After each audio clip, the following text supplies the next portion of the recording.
మరి కుటుంబీకులు నిజంగా సహోదరి దేవదాస్ కమల పలుమార్లు మమ్మల్ని ఆహ్వానించి మరి చేయించిన ప్రతి విషయంలో చేసిన ప్రార్థనకు జవాబే ఇంత చక్కటి కాబట్టి ఆయన ప్రార్థన ఆలకించేవాడు అని ఈ యొక్క గృహం కట్టడం ద్వారా రుజువు చేయబడింది. ఇది మనం గమనించాలి. మనకు అసాధ్యమేది, కానీ దేవునికి సమస్తము సాధ్యం. దేవునికి అసాధ్యమైనది ఏది లేదని మనం నమ్మాలి. నమ్మకం ఇవ్వమైతే నమ్మాలి, సమస్తము సాధ్యమే. సులేమియాను దైవజనుడిని ఆశ్రయించి ఆమె లేని వాటిని పొందుకుంటుంది. మన గృహాలకు దైవజనులు ఆహ్వానించినప్పుడు మనకి ఏది కొత్తగా ఉందో కొత్తగా తీర్చే దేవుడు అంటే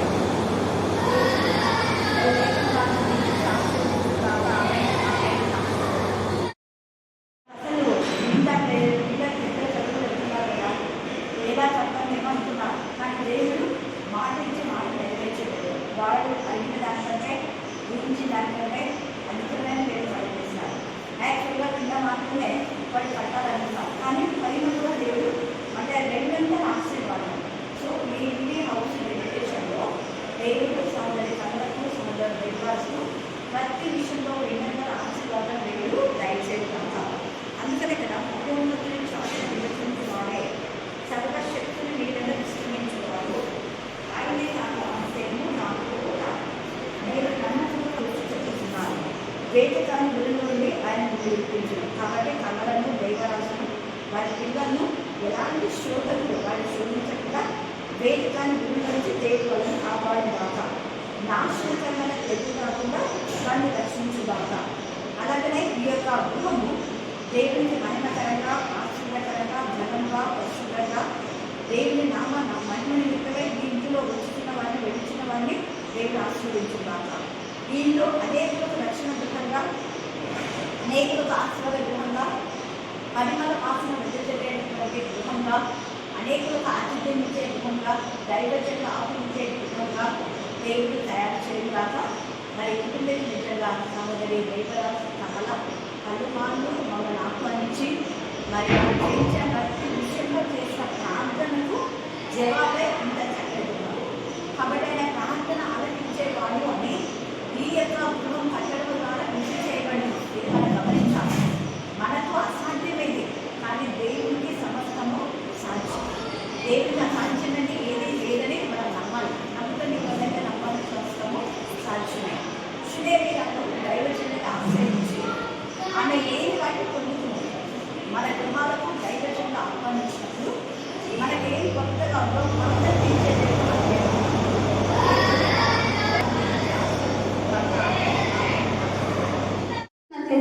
అనేక పర్యాయాలలో ఈ యొక్క బాదం చెట్టు గురించినటువంటి ప్రస్తావన ఉంది. ఆదికాండంలో మనం చూసినట్లయితే ఆదికాండము అక్కడ 43 అధ్యాయంలో అక్కడ చూస్తే అక్కడ ఈ యాకోబు సంతానం అయినటువంటి 12 మంది, నేను సింపుల్ గా చెప్తాను. అయితే ఇది ఎక్కడ రాయబడింది అనే వచనం చదువుతాను. ఆదికాండము 43 అధ్యాయము 11వ వచనంలో చూస్తే, వారి తండ్రి అయిన ఇశ్రాయేలు వారితో అట్లయినా మీరు ఇలాగు చేయుడి, ఈ దేశమందు ప్రసిద్ధములైనవి అనగా కొంచెము మస్తకి, కొంచెము తేనె, సుగంధ ద్రవ్యములు, బోలము, పిస్తాచ కాయలు, బాదుము కాయలు మీ గోనెలలో వేసుకొని ఆ మనుషునికి కానుకగా తీసుకొని పొండి అని చెప్తున్నారు. ఎవరు చెప్తున్నారు? యాకోబు చెప్తున్నారు. ఎవరికి? తన కుమారులైనటువంటి మిగతా 11 మందికి. 12 మంది అయితే ఒక వ్యక్తి వారి దగ్గర లేరు. ఎవరు? యోసేపు. ఆయన ఐగుప్తుకి కొనుక్కోబడ్డాడు. ఆయన ఐగుప్తులో ఉన్నాడు. ఐగుప్తులో ఉన్నప్పుడు వీరంతా కరువు వచ్చినప్పుడు అన్నదమ్ములంతా అక్కడికి వెళ్తారు. అయితే మీ తమ్ముడు, మీ తండ్రి ఏమయ్యాడు? మీరు మీ తమ్ముడిని తీసుకొచ్చి నా దగ్గర తీసుకొని వస్తే మీకు ధాన్యం ఎత్తి పంపిస్తానని చెప్తాడు. ఆ ఒప్పందం పరంగా వాళ్ళు తిరిగి వాళ్ళ తమ్ముడిని తీసుకొని రావడానికి వాళ్ళు వస్తారు. వచ్చినప్పుడు వాళ్ళ తండ్రి అంటాడు, ఎందుకు మళ్ళీ మీరు తమ్ముడు గురించి చెప్పాడు? ఒకవేళ ఈ తమ్ముడిని మళ్ళీ వాళ్ళు అక్కడే ఉంచుకుంటే నాకు ఈ పుత్రుడు కూడా లేడనే బాధ కలుగుతుంది కదా. సరే, ఏదేమైనా కానీ మీ అందరి కోసం, ఎందుకంటే మీరు ఈ ఒక్కరిని బ్రతికించుకోవడం కోసం నేను మీ అందరినీ పనంగా పెట్టలేను అన్నట్టుగా అక్కడ, సరే తీసుకెళ్ళండి మీ తమ్ముడిని కూడా. అయితే మీ తమ్ముడితో పాటు కొన్ని కానుకగా ఏమేమి తీసుకోపోమంటున్నాడు ఇక్కడ అన్ని చెప్తున్నాడు. మస్తకి, ద్రవ్యము పిస్తాచకాయలు అంటే మేబీ పిస్తా గింజలు అయి ఉండొచ్చు అని నేను అనుకుంటున్నా. అయితే అవి ఇంకా బాదం ఇవి తీసుకొని పోండి అని అక్కడ చెప్తున్నాడు. అంటే దాని ప్రస్తావన ఇక్కడ రాయబడిందని. అయితే ఈ బాదం చెట్టు దాని యొక్క జీవిత చరిత్ర మనం ఒకసారి చూస్తే అది చాలా డిఫరెంట్ గా అన్నమాట. అంటే ఇప్పుడు మనకి చిగురించే కాలము వసంత కాలము ఎప్పుడు మొదలవుతుంది? మార్చిలో మొదలవుతుంది. కానీ అన్ని మొక్కలన్నింటిలో కూడా ఈ పుష్పించి ఫలాలిచ్చే మొక్కలన్నింటిలో కూడా మొట్టమొదటిగా ఫలించేది, మొట్టమొదటిగా చిగురించేది ఏదంట అంటే ఈ బాదం చెట్టేనంట. అంటే ఇది జనవరి నెలలోనే, సంవత్సరం ప్రారంభపు నెలలోనే ఇది చిగురిస్తుందంట. ఇది ఎక్కువగా ఎక్కడ ఉంటుందంట అంటే మధ్య ప్రాచుర్యం దేశంలో, అంటే ఇక ఇరాన్, ఇరాక్ అవంతా కూడా, ఈ ఇజ్రాయేలు, ఈ పాలస్తీనా ఇవన్నీ కూడా మధ్య ప్రాచుర్య దేశ కంట్రీస్ అని అంటారు. అంటే ప్రపంచానికి నడిబొడ్డులో ఉండేటువంటి ప్రాంతాలు, అక్కడ ఇవి ఎక్కువగా పూస్తాయంట ఈ యొక్క బాదం. ఇప్పుడైతే ఈ వ్యవసాయ పరంగా అంత డెవలప్ అయిన దాన్ని బట్టి మన దేశంలో కూడా ఆయా ప్రాంతాల్లో వీటిని పండిస్తున్నారు. అయితే ఇది మొట్టమొదటిగా పుష్పించేటువంటిదిగా ఉందంట. అంటే ఇప్పుడు ఈ సమయంలో జనవరి నెలలో మిగతా చెట్లన్నీ ఎలా ఉంటాయంట? నిద్రావస్థలో ఉంటాయంట. ఈ మిగతా చెట్లు ఫలాలిచ్చే పుష్పించే చెట్లన్నీ కూడా నిద్రావస్థలో ఉంటాయంట. కానీ అవన్నీ నిద్రించే టైంలో ఇదొక్కటి చిగురించడం మొదలు పెడుతుందంట. అంటే మెలకువ కలిగిన జీవితం మనకు బాదం చెట్టు నుంచి దేవుడు చూపిస్తున్న ఇశ్రాయేలు ప్రజలు వారు ఆత్మీయ స్థితిలో నిద్రించిన స్థితిలో ఉన్నారు. నా ప్రజలని పెట్టబడిన, నా పేరు పెట్టబడిన ప్రజలు ఇశ్రాయేలు, వీళ్ళు నిద్రావస్థలోకి వెళ్ళిపోయారు. వీళ్ళు లోకం ఎలాగ నిద్రిస్తుందో, లోకముకి అయితే దేవుని గురించిన పనులు, దేవుని గురించిన నిబంధనలు, దేవుని గురించిన నియమాలు లోకానికి చెల్లవు, అవి లోకానికి సంబంధం లేనట్టుగా లోకస్తులు ఉంటారు. కానీ నా ప్రజలు కూడా లోకంతో కలిసిపోయారు, లోకంతో నిద్రిస్తున్నారు. అయితే ఇర్మియా, బాదం చెట్టు నువ్వు ఎలాగ గమనించావో నా ప్రజలకు తెలియజెప్పు, దీని గురించిన భావం వారికి తెలియజెప్పు అన్నట్లుగా దేవుడు ఇక్కడ మాట్లాడుతున్నా. అంటే బాదము చెట్టు మొదటగానే మెలుకుంది. అన్ని నిద్రావస్థలో ఉన్నప్పుడు ఇది మెలకువ కలిగింది, చిగురించింది. చిగురించిన తర్వాత ఈ చిగురించడం, పుష్పించడం, ఫలించడం ఇదంతా మనం నిర్గమకాండంలో చూస్తే అక్కడ రాయబడింది.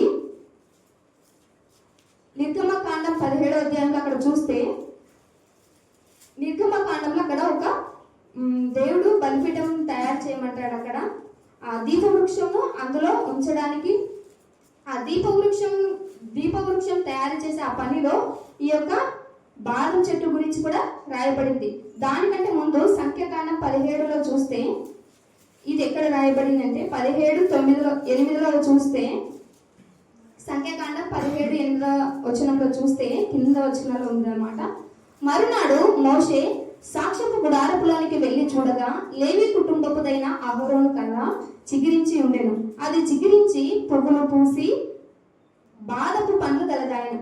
మనకు తెలుసు కదా, ఈ దేవుడు నాయకుడిని ఎన్నుకోవాలన్న సందర్భంలో అహరోను కర్రలు, మిగతా యాజకుల కర్రలు, అన్ని ప్రధానులైనటువంటి కర్రలను కూడా ఆ యొక్క మందసం దగ్గర ఉన్నటువంటి యొక్క నిబంధనల దగ్గర దాన్ని మధ్యలో ఉంచమంటాడు. అప్పుడు ఉంచమన్నప్పుడు అది ముందు రోజు ఉంచినప్పుడు మరునాడు ఎవరు వెళ్ళి చూస్తారు ఆ ప్రత్యక్ష గుడారంలోకి అంటే మోషే వెళ్ళి చూస్తారు. చూసినప్పుడు ఆ కర్ర, అన్ని కర్రలు ఉన్నాయి, కానీ ఏ కర్ర చిగురించింది? అహరోను కర్ర మాత్రమే చిగురించింది. అంటే అహరోను కర్ర ఏ కర్ర? బాదము కర్ర.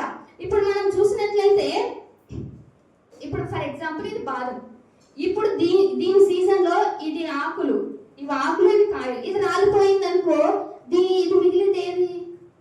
కర్ర. దీనికి ఏమంటారు, ఏదైనా ఒకటి చిగురించడానికి ఇదేమన్నా ఇటు సైడ్ వస్తే చిన్న చిన్న కొమ్మలు, కానీ దీనికి ఏమి ఆధారం లేదంటే ఒక కర్ర లాగానే ఉంది. ఇప్పుడు మనం ఏదైనా మొగ్గలు రావడానికి సైడ్ కి కొంచెం స్టెమ్ ఉందనుకో, కొంచెం ఉందనుకో, చిగురించడానికి ఇది ప్రయత్నం ఉంది, అవకాశం అనడానికి ఉంటది. కానీ ఇది మొత్తం రాలిపోయిందనుకో ఎలా ఉంటది? ఒక కర్ర లాగానే ఉంటది. అంటే అహరోను కర్ర అంటే ఇప్పుడు ఏమి లేదు, ఇప్పుడు ఇవన్నీ లేకుండా ఉత్తగా ఇలా పెట్టేశారు ఆ యొక్క ప్రత్యక్ష గుడారం దగ్గర ఉన్నటువంటి అది ఆ మందసం దగ్గర ఊరికి ఇలా పెట్టేశారు, కర్రను పెట్టేశారు, ఈ బాధ కర్రను. అయితే ఏమి లేదు, దీనికి ఏ ఆధారం లేదు, పుష్పించడానికి, చిగురించడానికి, ఫలించడానికి ఏ ఆధారం లేదు. కానీ మరునాడు దీనికి ఏమొచ్చినాయంట? చిగురు వచ్చిందంట. మళ్ళీ కింద ఏముంది? పువ్వులు వచ్చినాయంట. తర్వాత పండ్లు వచ్చినాయంట. అంటే అది అలాగే ఉండిపోలేదు. అంటే ప్రభు సన్నిధిలోనికి మీరు ఇశ్రాయేలు ప్రజలైన మీరు అందరూ రండి నా దగ్గరికి, నేను మిమ్మల్ని చిగురిస్తాను, నేను మిమ్మల్ని ఫలింపజేస్తాను, నేను మిమ్మల్ని ఫలాలు కలిగినటువంటి జీవితాన్ని ఇస్తానని ఇశ్రాయేలు ప్రజల్ని పిలవడానికి ఇర్మియా ద్వారా దేవుడు మాట్లాడాడు. అయితే దేవుడు మనకేం చెప్తున్నాడు?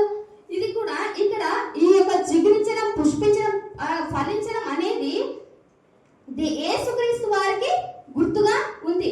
ఆయన ఈ లోకానికి శరీరధారిగా వచ్చాడు. దావీదు చిగురు ఎవరు? యేసుక్రీస్తు వారే. ఇక్కడ చిగురించడం అంటే మనం మొద్దుబారిన మన జీవితాలకి, ఇలాగ కర్రగా మిగిలిన మన జీవితాలకి ఆయన వచ్చి రక్తమిచ్చి కొని మనలను చిగురింప చేశాడు. చిగురింప చేసిన తరువాత మనల్ని చిగురుతోనే వదిలేలేదు. ఆయన మనలకి ఆయన సువార్త పరిచర్య చేసి, ఆయన సువార్త జీవితం ద్వారా, ఆయన పువ్వు అంటే ఏంటి? పరిమళ వాసన. ఆయన సువార్త ద్వారా, ఆయన పరిచర్య ద్వారా మనకందరికి ఆయన జీవితాన్ని పరిమళ వాసనగా వెదజల్లాడు. మళ్ళీ కింద చూస్తే పండ్లు గలదాయను, బాదము పండ్లు గలదాయను. బాదము హ్యూమినిటీ పవర్కి, రోగ నిరోధక శక్తికి, అనేకమైన వాటికి కూడా గుర్తుగా ఉంది. అయితే బాదము నూనె వాడతారు, బాదం కాయలు వాటిని నానబెట్టుకొని తినడానికి వాడతారు. అంటే ఇది రోగ నిరోధక అనేకమైన వాటిలో కూడా దీన్ని వాడతారు. అంటే హెల్త్ పరంగా మంచి ఔషధంగా కూడా దీన్ని వాడుతున్నారు. అంటే ఇక్కడ బాదము పండ్లు గలదాయనంటే ఆయన మరణము, ఆయన మరణించి తిరిగి లేవడం ద్వారా మనకు రక్షణ అనేటువంటి ఫలం దొరికింది కదా. మనకు ఆయన రక్షించడం ద్వారా, ఆయన మరణించి తిరిగి లేయడం ద్వారానే మనము ఫలించాము. దేనిలో? రక్షణలో ఫలించాము. అంటే ఇక్కడ అహరోను చేతికర్ర చిగురించింది అని అంటే అహరోను చేతిలో ఉన్న కర్ర వట్టిదే. అంటే మన జీవితాలు వట్టివే, పాపంలో ఉన్నవే, శాపంలో ఉన్నవే, దేనికి పనికిరానివే. కానీ ఆ దేవుని నిబంధన మందసము దగ్గర, ఆయన వాక్యపు పలకల దగ్గర ఆ కర్రను ఉంచినప్పుడు మిగతా ఏ కర్రలు కూడా ఫలించలేదు. కానీ అహరోను కర్ర చిగురించింది. అంటే అనేకమైనటువంటి లోకంలో అనేకమైన వ్యక్తులు ఉన్నారు, అనేక మంది ఉన్నారు. కానీ ఎవరు ఫలిస్తారు దేవునిలో అని ఇక్కడ చూస్తే దేవుని యొక్క సముఖంలో ఉన్నవారే. అయితే ఈ లోక సంబంధమైన ఆశీర్వాదాల కంటే, ఈ లోక సంబంధమైన ఫలాల కంటే దేవుడు వాక్యానుసారంగా మాట్లాడేది ఎప్పుడు కూడా ఆత్మానుసారమైనటువంటి ఫలాల గురించి. మనం అటుపోయిన వారం కూడా ఆత్మ ఫలాల గురించి మనం నేర్చుకున్నాం. ఇంకా ఇంకా వేరే సందర్భంలో చూస్తే ఈ యొక్క బాదం చెట్టు గురించి ఇంకెక్కడ రాయబడింది అని అంటే ప్రసంగి గ్రంథము 12వ అధ్యాయము, ప్రసంగి 12:5 వచనం చూస్తే అక్కడ జ్ఞాని అయినటువంటి ప్రసంగి గ్రంథం ఎవరు రాశారు? సొలొమోను మహారాజు రాశారు. సొలొమోను మహారాజు రాసినటువంటి ఆ యొక్క ప్రసంగి గ్రంథంలో కూడా అక్కడ దీని గురించినటువంటి ప్రస్తావన రాయబడింది. ఎత్తు చోట్లకు భయపడుదురు, మార్గంలో యందు భయంకరమైనవి కనబడును, బాదము వృక్షము పువ్వులు పూయును, మిడత బరువుగా ఉండును, బుట్ట బుడుసర కాయ పగులును. ఏలైనగా ఒకడు తన నిత్యమైన ఉనికి పట్టునకు పోవుచున్నాడు. ఇక్కడ చూస్తే ఇక్కడ రాయబడింది. ఇక్కడ దీన్ని ఎవరు రాశారు? సొలొమోను మహారాజు రాశారు. జ్ఞాని ఈయన అనేకమైనటువంటి జంతువుల గురించి సమూయేలు గ్రంథంలో అక్కడ చూస్తే జంతువుల గురించి, మొక్కల గురించి కూడా రాస్తారు. ఇస్సోపు మొక్క గురించి కూడా ఆయన రాస్తారు. అది గోడలో మొలిచింది, చిన్నది అయిన దాన్ని దేవుడు తన యొక్క రక్తంలో, ఇశ్రాయేలు ప్రజలు రక్తంలో ముంచి వాకిట్లకి ఇట్లా పూయడానికి దాన్ని ఒక బ్రష్, ఒక కుంచగా వాళ్ళు ఉపయోగిస్తారు ఇస్సోపు మొక్కని. ఆ విధంగా అతి చిన్నమైనది అన్నమాట. గోడలో నుంచి ఇట్లా పెరిగి వేస్తే కూడా వాడిపోయి అంత చిన్న వాటిని గురించి. అంటే ఈయన జ్ఞాని కాబట్టి అనేకమైన మొక్కల గురించి, అనేకమైన జంతువుల గురించి, అన్నింటి గురించి కూడా ఆయా సందర్భాల్లో అక్కడ మనం చూస్తాం. మొదటి సమూయేలు గ్రంథం అక్కడ చూస్తాం రాశారు. ఇక్కడ బాదము వృక్షము పువ్వులు పూయును అంటే ఇక్కడ బాదము వృక్షము అనే ఎవరికి సాదృశ్యంగా రాయబడింది అనేది మనం చూస్తే ఇది వృద్ధులకు గుర్తుగా రాయబడిందంట. అంటే పువ్వులు పూస్తున్నారు అంటే చిగురించడం లేత చిన్న వయసు, అది ఎదగడము, ఆకులు విరియడము, అలాగే పువ్వులు పూయడము అనేది అంటే వృద్ధి చెందిన జీవితంలోకి అనమాట. అంటే పువ్వు పూసిందంటే ఆటోమేటిక్ గా కాయ వచ్చేస్తుంది. పువ్వు నుంచే కదా కాయ వచ్చేస్తుంది. అంటే పువ్వులు పూస్తున్నాయి అంటే దేవుని యొక్క ఎదుగుదలలో సమృద్ధి కలిగినటువంటి జీవితానికి గుర్తుగా ఆయన ఇక్కడ రాస్తున్నాడు అనమాట. ఇక్కడ రాస్తున్నాడు. ఇంకా మనం ఎక్కడ ఈ యొక్క బాదం చెట్టు ప్రస్తావన రాయబడింది అని మనం చూసినట్లయితే, మనం మొదటగా చూసినట్లుగా నిర్గమకాండము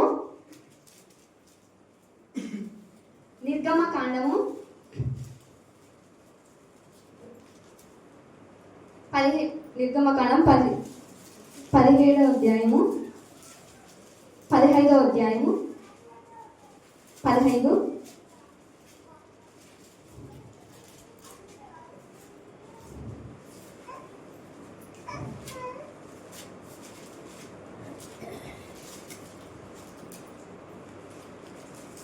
క్షమించండి, నిర్గమకాండం 25వ అధ్యాయము, నిర్గమకాండము 25వ అధ్యాయము 31వ వచనంలో మనం చూసినట్లయితే,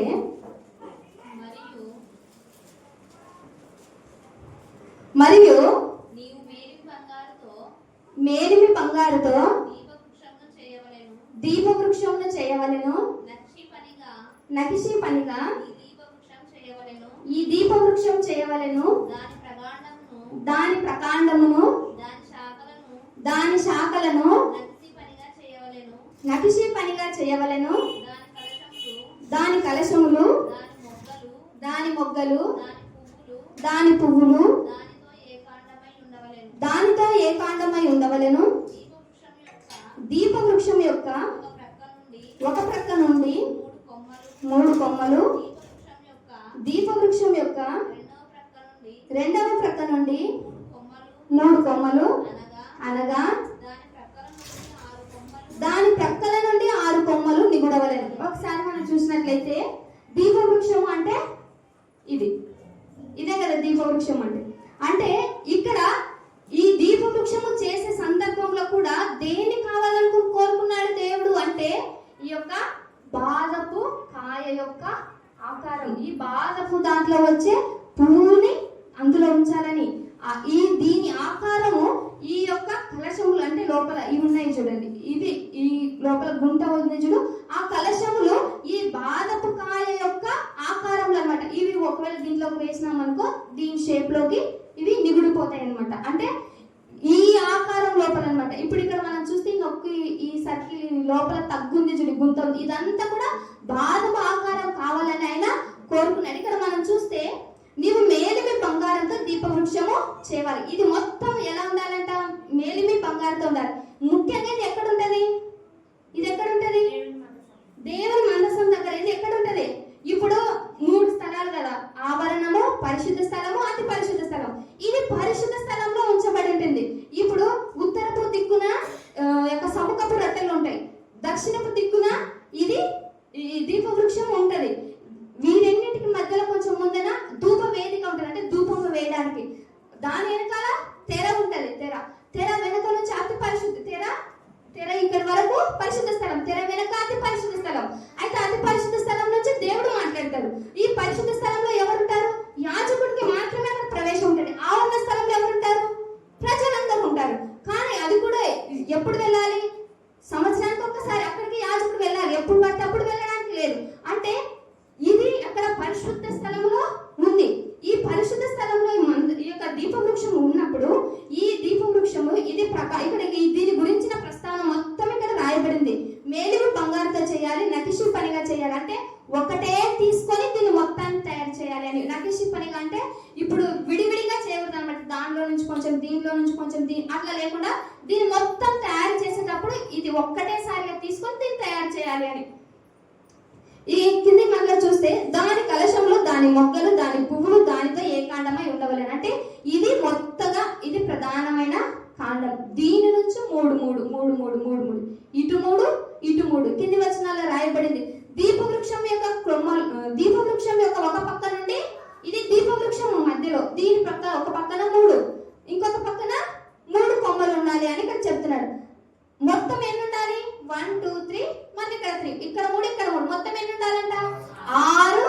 కొమ్మలు ఉండాలి అని ఇక్కడ చెప్తున్నారు. ఒక కొమ్మలో మొగ్గ పువ్వు గల బాదము రూపమైన 3 కలశములు, అంటే బాదము రూపమైన కలశములు ఉండాలి. లోపల బాదము రూపం ఉండాలి. దీని లోపల ఒలీవ నూనె పోసి వెలిగిస్తారు. అంటే ఇందులో ఇది కొవ్వొత్తిగా వాడబడదు. అంటే ఇది ఇప్పుడు కొవ్వొత్తి అయితే కరిగిపోయి అక్కడికి లిమిట్ అయిపోతుంది. కానీ ఇప్పుడు ఇందులో ఒలివ నూనె పోసి పరిశుద్ధ స్థలంలో వెలిగించినప్పుడు ఇది ఎప్పుడు వెలుగుతూ ఉండవాలని అనమాట. అంటే ఇది ఎందుకు గుర్తుగా ఉందంటే ఇది కూడా యేసుక్రీస్తు వారికి గుర్తుగా ఉంది.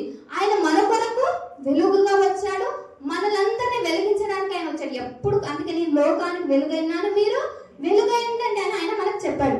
అంటే ఇది పరిశుద్ధ స్థలంలో ఉండేది. దీని స్థానంలో కూడా ఈ యొక్క బాధపు అంటే దాన్ని చేసినప్పుడు దీని యొక్క నమూనా వాడడానికి కూడా ఈ బాధపు చేతిని దేవుడు ఎన్నుకున్నాడు. అంటే ఇది దేనికి పనికి రాదు, లేదా ఈ కళ దేనికి పనికి రాదు అన్నటువంటి జీవితంలో కాకుండా దేవుడు దీన్ని ఆశీర్వదించాడు. అంటే మొట్టమొదటిగా ఇది అన్ని నిద్రించినప్పుడు, అన్ని మొక్కలు నిద్రించినప్పుడు ఇది మెలకువ కలిగింది. ఇది తన జీవితాన్ని, తన ఉనికిని చాటుకోవడానికి అది మెలకువ కలిగింది. అంటే దీని ద్వారా మనం నేర్చుకోవాల్సింది ఏంటంటే మనము ఆధ్యాత్మిక స్థితిలో లోకము నిద్రించినట్లుగా నిద్రించకూడదు. మనము పెందల కడని లేసి, ఎందుకంటే మెలకువగా ఉండండి అని ఎప్పుడు చెప్తారు? నిద్రించినప్పుడు చెప్తారు. అందుకే దేవుడు శిష్యులను ఏమంటారు, నా కోసం మీరు ఒక గడియని మేలుకొని ఉండలేరా అంటాడు. ఎందుకు? అప్పుడు వాళ్ళు నిద్రిస్తున్నారు కాబట్టి, వాళ్ళు అలసిపోయి ఉన్నారు, నిద్రించడానికి వాళ్ళు సిద్ధపడుతున్నారు కాబట్టి మీరు మేలుకొని ఉండండి అని దేవుడు చెప్పాడు. అంటే మనము కూడా మెలుకొని ఉండి అనేకులను ఏం చేయాలా? మేలుకొల్పాలి. మనమే నిద్రించి మేలుకొని అంటే అది సరిపోదు, అంతే కదా. అంటే మనం దేవుడి మనల్ని ఏం కోరుకుంటున్నాడు అంటే మనం మెలకువగా ఆయన సన్నిధిలో కనిపెట్టాలని, మెలకువగా ఆయన లేచి మనము మొరపెట్టాలని ఆయన కోరుకుంటాడు. అంటే ఇది మేలుకొల్పేటువంటి వృక్షంగా కూడా మనకి తెలియజేస్తుంది. అలాగే చిగురించడానికి, దేవునికి సాదృశ్యంగా దేవుడు మన జీవితాలు చిగురించడానికి, ఫలింప చేయడానికి, మన జీవితాలను పరిమళ వాసనగా ఉంచడానికి ఆయన ఏ విధంగా అయితే ఈ లోకానికి వచ్చి తన రక్తాన్ని దారపోసి తిరిగి లేచి ఏ విధంగా అయితే సాదృశ్యంగా నిలిచాడో ఆ విధంగా మన జీవితాలను చేయడానికి ఆయన దీనికి సాదృశ్యంగా ఇది కూడా రాయబడింది. అంటే మనము దేవుని పోలికగా ఆయన కొరకు మనం శ్వాసనగా వెదజల్లబడాలి. ఆయన కొరకు మనము ఫలాలు ఇచ్చేవారిగా మనం ఉండాలి అని ఒక చిన్ని లేఖన భాగం ద్వారా మనం తెలియజేయబడుతున్నాము. దేవుడి యొక్క చిన్ని లేఖన భాగాన్ని దీవించి ఆశీర్వదించుగాక. ఆమేన్, ఆమేన్, ఆమేన్. ఏమైనా పొరపాట్లు ఉంటే దయచేసి క్షమించండి.